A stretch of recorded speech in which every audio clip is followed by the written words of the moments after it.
What could you possibly need?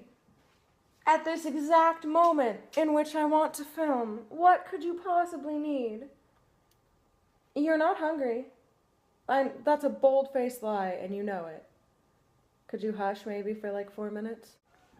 You just said you would hush. Hi Katie, hi YouTube. It is Friday, which means it is Fanfiction Friday, and I was going to read chapter 20 to you guys, but here's the thing about chapter 20. Literally every other word is a bad word that I don't want to say, or a bad scenario that I don't want to read. Like, you know when you're watching those really terrible reality TV shows that you just can't tear your eyes away from, and in the TV show someone will curse, and they'll curse for a really long time, but it's not all curse words, but they have to just bleep the entire thing out anyway, because like, it's just better functioning that way. That's what that chapter was. So, we're gonna read chapter 21 instead. At the end of chapter 20, Vampire and Ebony went to the MCR concert, and Draco was there, and Draco saw them hanging out and listening to Gerard's beautiful voice, and she said a couple song names totally wrong, but I'm just gonna let it go, because I am 22. I am not 15 anymore. It's fine. Later, we all went in the skull. Draco was crying in the common room. Draco, are you okay? I asked in a gothic voice. Draco, are you okay? Is that a gothic voice? I don't think it is. No, I'm not, you jerk, he shouted angrily. He started to run out of the place in a suicidal way. I started to cry because I was afraid he would commit suicide, yet that isn't valid concern. It's okay, NOB, said Vampire comfortingly. I'll make him feel better. No, you won't, I shouted angrily. Then I ran to get Draco. Vampire came too. Draco, please come with us, he began to cry. Tears of blood came down his pale face, pale as in the bucket. I was so turned on because I love sensitive bi guys. And then we heard footsteps. Vampire got out his black invincibility. No. His black invincibility coke.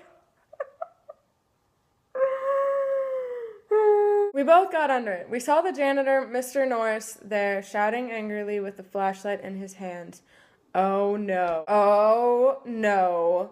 She got Mrs. Norris and Filch mixed up, and she thinks Mr. Norris is the person and not the cat. This is devastating news. Who's there? He shouted angrily. We saw Filth, so she also spelled the wrong name wrong. We saw Filth coming. He went under the invisibility cloak and started to meow loudly.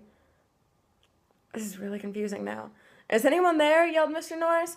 No, screw you, preppy little poser, Vampire said under his breath in a disgusting way. Excuse me, who said that? Yelled Mr. Norris. Then he heard Filch, oh, there you go, Filch meow. Filth, is there anyone under the cloak there? You go back again, he asked. Filth nodded.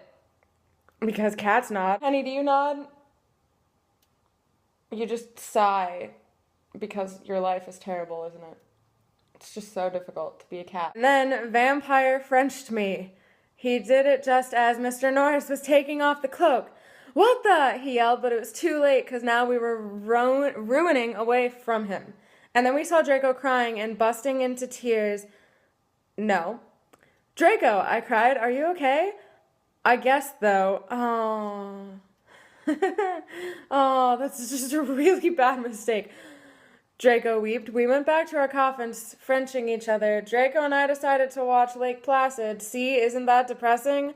On the gothic red bed together. As I was about to put in the video, my eyes rolled up and suddenly I had a vision of something that was happening right now. There was a knock on the door and fucking then Magistrate of Minute walked into the school. Okay. I'm gonna go. Katie, I will see you Monday, ? Maybe? Bye.